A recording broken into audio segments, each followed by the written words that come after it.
Salut tout le monde, c'est Guillaume pour Solutions Douleur Chronique. Aujourd'hui dans cette vidéo, on va parler de comment soigner une douleur à la poitrine.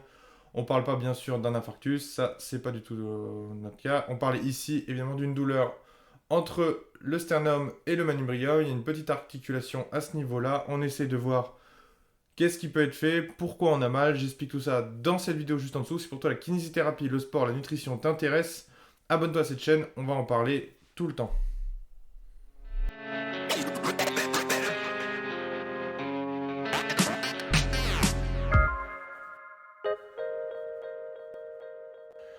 Donc aujourd'hui, on va parler des douleurs au niveau du sternum. Cette vidéo, elle m'est venue puisque ce week-end, il faisait assez beau. Là, on le voit pas trop, il commence à faire gris. Et j'ai fait une petite course à pied hier avec un ami. Cet ami-là, en fait, il avait une douleur à ce niveau-là, au niveau du sternum. Il comprenait pas pourquoi. Et en fait, ça faisait un mois que je l'avais pas vu. Il fait du sport, il aime bien courir, de la musculation et il comprend pas, il a toujours cette gêne à ce niveau-là ici. Donc évidemment, dans ce cas-là, ce qu'il faut faire, c'est écarter toutes les possibilités de pathologie. On pense à une douleur, un problème cardiaque, un problème respiratoire.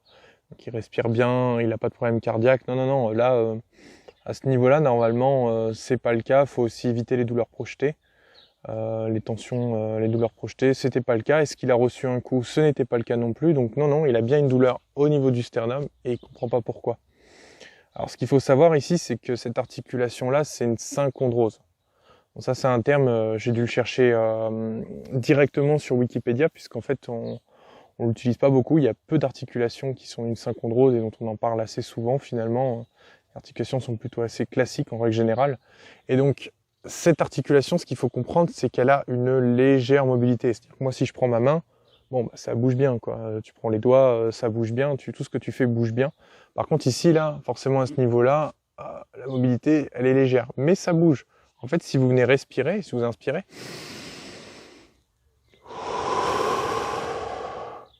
et que vous expirez juste après, vous sentez finalement qu'il y a une ouverture et une fermeture. On sent qu'ici, il y a une mobilité. Et même après, si vous venez appuyer, vous dites « Ah ouais, ça bouge un peu ». C'est léger. Alors, c'est les côtes aussi qui bougent plus. Mais ce qu'il faut savoir, c'est que cette articulation, elle bouge un tout petit peu. Synchondrose, en fait. Ça veut dire à la limite entre finalement fusion, un os fusionné. Hein. Ton bras, là, il va pas bouger ici. Là, tu peux essayer de le tordre, ça bougera pas. Et articulation, là, ça bouge bien. Bah, c'est un mix entre les deux. Plus proche de l'ossification, en fait, plus on vieillit. Quand on est jeune, c'est très souple. Là, c'est peut-être même comme le poignet, je fais pas attention. Par contre, dès qu'on grandit, en fait, entre 20 et, suivant la génétique, en fait, entre 20 et 40 ans, finalement, cette articulation vient se solidifier. Et normalement, elle est plus proche d'une ossification, donc dure, hein, qui ne bouge pas, que finalement, en fait, d'une articulation qui, elle, est souple et bouge. Et donc il comprenait pas pourquoi il avait cette douleur-là. Dans ce cas-là, moi, la question toute simple et à laquelle il faut se poser, c'est est-ce que tu as changé quelque chose depuis que tu as mal? Et là, évidemment, qu'est-ce qu'il a fait? Plus de développé couché. Ah bah voilà.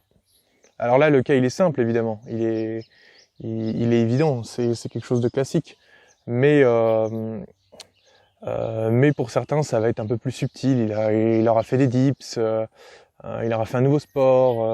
Voilà, il y a eu quelque chose qui a changé. Il a changé l'intensité, l'amplitude. Il y a beaucoup de choses qui ont changé. Lui, effectivement, il a fait plus de poids au niveau du développé couché. Alors dans ce cas-là, la question qu'on se pose, c'est à partir du moment où on pousse plus au niveau du développé couché, effectivement, on vient plus utiliser les pecs. Hein. Bon, les triceps aussi, etc. Mais là, il nous intéresse moins les triceps, mais plus les pecs. Donc si jamais on utilise plus les pecs, qu'est-ce qui se passe? On augmente en fait tout ce qui vient embêter à ce niveau-là. Donc on augmente les contraintes au niveau de la synchondrose. Si on augmente les contraintes au niveau de la synchondrose, donc de l'articulation à ce niveau-là, forcément on vient s'embêter, puisqu'en fait c'est un manubrium, un os au-dessus, et un sternum qui est en dessous. Donc ces deux articulations sont juste ici. Là, il y a un point ici d'articulation, c'est là où est la synchondrose, et donc ça bouge légèrement. Et donc elle est habituée à une certaine contrainte. Si on l'augmente cette contrainte par plus d'intensité et par plus de répétitions, elle bouge plus et donc il y a une inflammation qui se crée ici. Il n'y a pas que ça, mais il y a ça surtout. Et donc dans ce cas-là, ce qu'il faut simplement faire, c'est essayer de diminuer la charge, l'adapter, prendre le temps de s'adapter, prendre compte aussi de l'âge. Là, il a un peu moins de 25 ans, donc forcément, en fait, c'est encore jeune. Moi, j'ai mis, je sais pas dire combien de temps pour ne plus avoir mal, mais jusqu'à plus de 25 ans. J'ai mis jusqu'à mes plus de 25 ans pour ne plus avoir de douleur ici. Quand je faisais du développé couché, c'était vraiment une douleur très gênante. Donc dans ce cas-là, en fait, il a simplement pour l'instant adapté son entraînement. Peut-être même en s'adaptant, il va se rendre compte que c'est pas possible et il va devoir attendre. Ce qu'il y a aussi comme astuce, et ça c'est important, c'est qu'il peut y avoir des douleurs référées. Donc on pense en fait au petit pec, qui est juste ici. On pense au grand pec, avec des points de tension sur différents endroits. Donc on vient appuyer ici, pour relâcher. On peut penser au scalène, c'est un muscle au niveau du cou par exemple, ou au sternocléidomastoïdien, juste ici. Donc normalement si vous faites ça, là on doit bien voir, il y a mon sterno. Le scalène on ne le voit pas bien. Et donc si on vient ici en arrière, hop, on vient étirer le scalène et lui justement il peut libérer un tout petit peu cette articulation ou éviter quelques douleurs référées. On a aussi le sterno ici qu'on peut venir pincer ou venir étirer qui peut aider à ce niveau-là. Ce qu'on peut aussi proposer, c'est des étirements du grand pec. Donc on va venir plutôt se mettre comme ça. Et en fait, on vient chercher à amener vers l'arrière comme ça. Vous voyez, là, pour venir étirer. On peut mettre plus bas pour étirer un autre chef, un peu plus haut pour étirer un autre. Et chercher à amener vers l'arrière et tourner à ce niveau-là. Ces douleurs-là, elles sont assez compliquées en fait à gérer. On les soigne pas à distance comme ça. Souvent, c'est plutôt avec un thérapeute qu'il faut voir ça.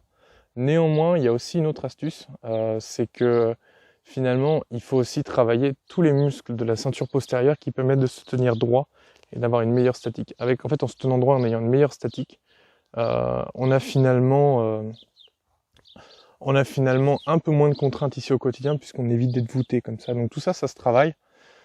C'est aussi là-dessus qu'il faut mettre l'accent. Donc il faut bien comprendre ici, pour résumer, qu'il y a 3 choses. À la fois l'âge, en même temps les points de tension qui peuvent être détendus. D'autres problèmes aussi, on peut avoir aussi peut-être des points de tension au niveau des intercostaux, c'est des petits muscles entre les côtes qu'on peut venir soulager.